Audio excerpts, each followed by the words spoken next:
ಆತ್ಮೀಯ H60 news ಅರ್ಥಾತ್ ಸೀತಾರಾಮ್ ನ್ಯೂಸದ ವೀಕ್ಷಕರೇ, ನಾನು ನಿಮ್ಮವ ಎಂ ಆಯುಧ ಮಲ್ಲಪ್ಪ ಜೊತೆವರು. ತಾವು ಈಗ ಸುದ್ದಿಗಳ ಲೋಕಕ್ಕೆ ಎಂಟ್ರಿ ಹೊಡಿತಾ ಇದ್ದೀರಿ. ಈ ಸುದ್ದಿಗಳನ್ನು ಪ್ರತಿಯೊಂದು ನೋಡೋ ಜೊತೆಗೆ ನಿಮ್ಮ ಅಭಿಪ್ರಾಯಗಳನ್ನು ಹಂಚ್ತಾ ಇರಿ. ಯಾಕಂದರೆ ಈ ಸುದ್ದಿಗಳು ನಿಮಗಾಗಿ, ನಿಮ್ಮ ಬದುಕಿಗಾಗಿ, ನಿಮ್ಮ ವೈಚಾರಿಕೆಗಾಗಿ, ನಿಮ್ಮ ತಿಳುವಳಿಕೆಗಾಗಿಯೂ ನಿಮಗೂ ಗೊತ್ತು. ಜೊತೆಗೆ ನಮಗೂ ನಿಮ್ಮೊಂದಿಗೆ ಇದೊಂದು ಮಾತಾಡುವಂಥ ಜೊತೆಗೆ ಸುದ್ದಿಗಳನ್ನು ಬಿಡುವಂಥ ಕೆಲಸ. ಈ ಕೆಲಸದಲ್ಲಿ ನಾವು ನಿಮ್ಮೊಂದಿಗಿದ್ದೀವಿ ಅಂತ ಹೇಳ್ತಾ ನೋಡ್ತಾ ಇರಿ ಸುದ್ದಿಗಳನ್ನು.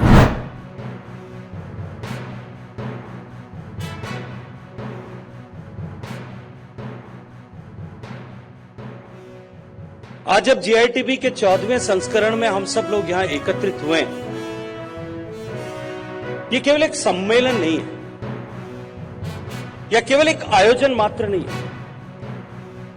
ये माइस इंडस्ट्री के क्षेत्र में भारत के वैश्विक नेतृत्वकर्ता बनने की दिशा में आगे बढ़ने के एक कदम के रूप में है और हम सब के एक सामूहिक कमिटमेंट के रूप में मैं इसे देखता हूं.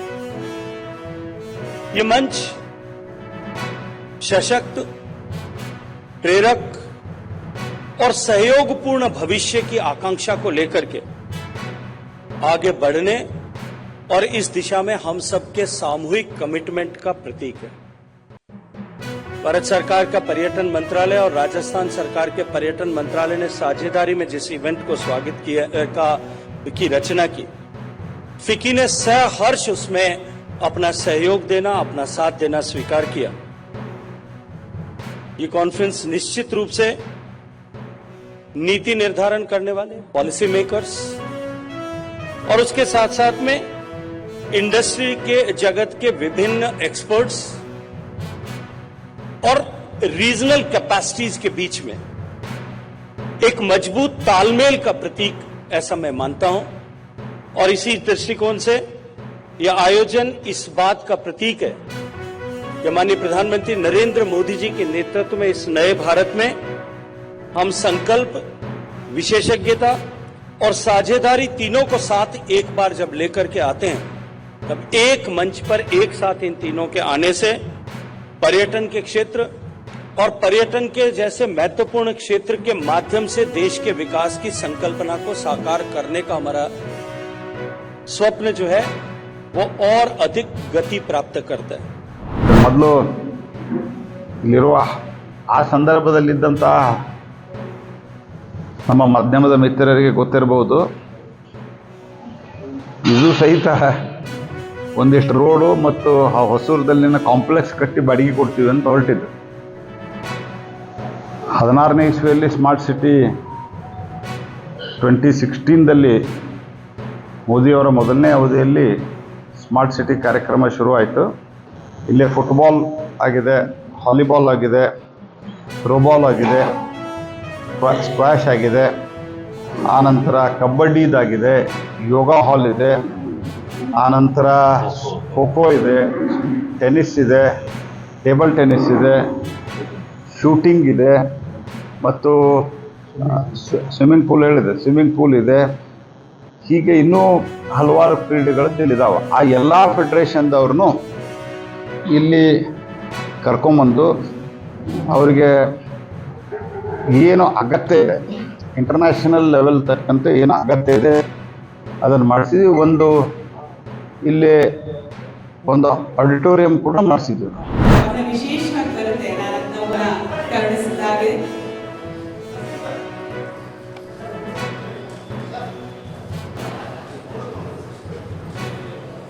ಪದ್ಮರಾಜರಿಗೆ ಪುಸ್ತಕವನ್ನು ಅನೇಕ ಕವಿಗಳಲ್ಲಿ ಮೂಡಿರಬಹುದಾದಂಥ ಒಂದು ಕಥೆ, ಕನ್ನಡದ ಕಥೆ.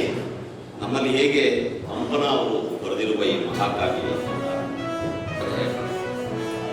ದೇಶಿಗೂ ಮಾರ್ಗಕ್ಕೂ ಒಂದು ವ್ಯತ್ಯಾಸ ಇದೆ.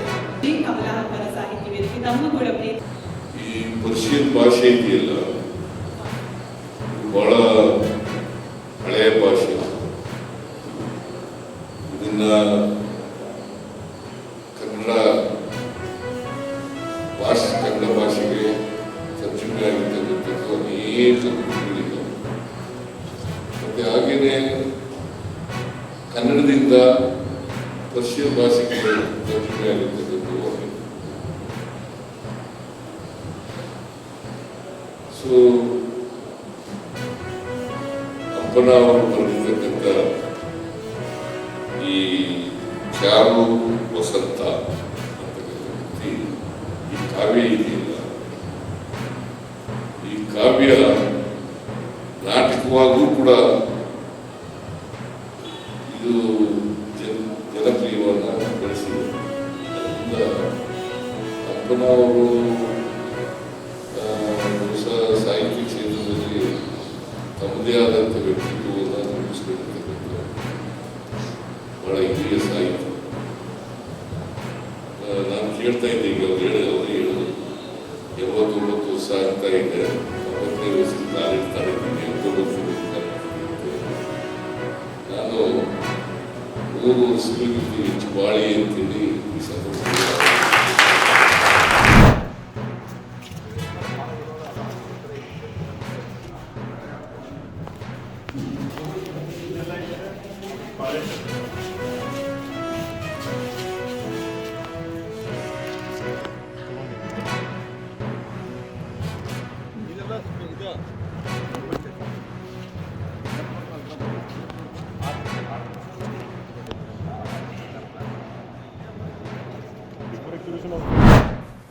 ಆತ್ಮೀಯರೇ, ಎಲ್ಲ ಸುದ್ದಿಗಳನ್ನು ನೋಡಿದ್ರಲ್ಲ, ಏನು ಅನಿಸ್ತು ನಿಮಗೆ? ಇದರಲ್ಲೇ ನಿಮ್ಗೆ ಲೈಕ್ ಆಗಿರ್ಬೋದು, ಡಿಸ್ಲೈಕು ಆಗಿರ್ಬೋದು, ಕಾಮೆಂಟ್ ಬೇಡಪ್ಪ ಅಂತೂ ಅನಿಸಿರ್ಬೋದು, ಕಾಮೆಂಟ್ ಮಾಡಬೇಕಪ್ಪ ಅನಿಸ್ಬೋದು, ಶೇರ್ ಮಾಡಬಾರ್ದಪ್ಪ ಅನಿಸಿರ್ಬೋದು, ಅದು ಮಾಡಬೇಕು ಅನಿಸಿರ್ಬೋದು. ಏನಾದರೂ ಆಗಲಿ ಶೇರ್ ಮಾಡ್ತಾಯಿರಿ, ಈ ನ್ಯೂಸ್ಗಳನ್ನ ಹಂಚ್ತಾ ಇರಿ, ಜೊತೆಗೆ ಇದಕ್ಕೆ ಸಬ್ಸ್ಕ್ರೈಬ್ ಆಗ್ತಾಯಿರಿ ಅಂತ ಹೇಳ್ತಾ H16 ನ್ಯೂಸ್ ಅರ್ಥಾತ್ ಹೇ ಸೀತಾರಾಮ್, ಇದು ಸತ್ಯದ ಕೈಗೆ ನಡಿ. ವಂದನೆಗಳು.